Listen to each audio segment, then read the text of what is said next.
Many years ago, I was working in Los Angeles on a movie set with Lindsay Lohan. I'd always dreamed of being an actor, my name in lights, my own TV spinoff, keeping up with the Kraft Kardashians, they'd call it, famous just like Lindsay. Well, maybe not exactly like Lindsay. It wasn't too long after watching the desperation of the paparazzi, the frustrated grumbles of the cigarette-smoking directors, and the sadness that was, at times, Lindsay's Hollywood story that I realized that maybe fame wasn't all that it was cracked up to be. One day, while shooting at an old, small apartment building outside of Burbank, near Los Angeles, California, I was chatting with one of the extras when a little boy and his mom came home with grocery bags.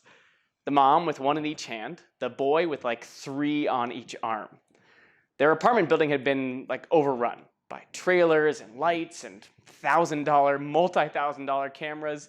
And amidst all this craziness and excess, they just wanted to unload their Cheerios. And so I watched as this 4-year-old boy and his mom walked into their first floor home and unpacked each bag. Campbell's soup, chicken of the sea, carrot sticks, a gallon of milk. As the mom went to lift the milk from the counter, the boy leapt into action. He literally started running across the kitchen and he goes, "No! I want to get it!" And he sprints. He has socks on, he's sliding on linoleum, he skids across the floor, finally plants both hands on the counter, hoists himself up, leaps up on top of he's done this before, he knows where the cookies are hiding, he grabs the milk from on top of the counter, he reverses the whole process, he lands, and he stands up victorious holding this gallon of milk. But the gallon of milk is so heavy that it weighs his whole right side of his body down, and he starts to run across the kitchen back to the fridge. He opens up, his tiny arms straining, and he puts the gallon of milk in the fridge. And I watch as this kid has the biggest, single tooth smile. The kid's lost a whole bunch of his baby teeth. I didn't understand. This should have been a chore. I hate putting away groceries, and there he was, waddling at full speed to the icebox. I've never seen someone so excited to help. When I finally peeled my eyes away from this kid, who was still smiling ear to ear, so excited to carry this gallon of goodness, I looked around and I saw the world again. There were grips grumbling while they lugged boxes around the set, paparazzi grimacing as they reviewed their photos. The set medic was checking his Instagram with an empty hope of new notifications. Where had the joy gone? The joy that we all had at one point of washing the dishes and splashing our friend. The joy of raking leaves and jumping into them. The joy of carrying 7 grocery bags, so heavy that they leave like plastic imprints on our arms, pretending like we're Superman because we don't want to take that second trip. The joy of helping. Somewhere along the line, it feels like we get so concerned with what has to get done that we forget about how and why we're doing it. There is a lot of joy to be found in carrying even a gallon of milk. Fame isn't always about flashing lights and limousines.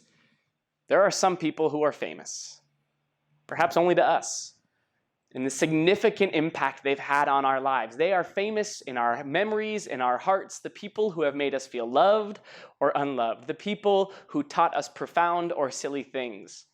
They have a starring role in helping us become us.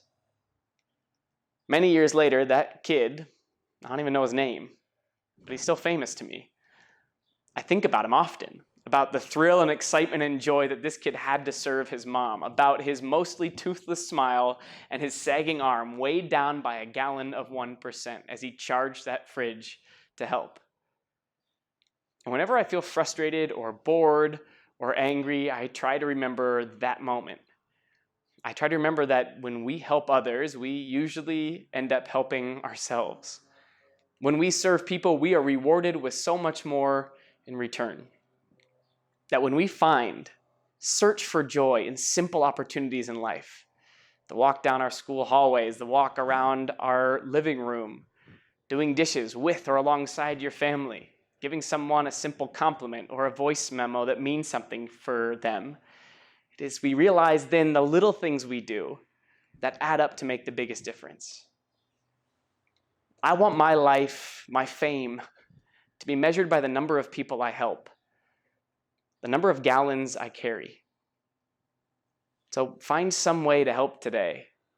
Find some way to love someone today. And most importantly, see if you can smile while you do it.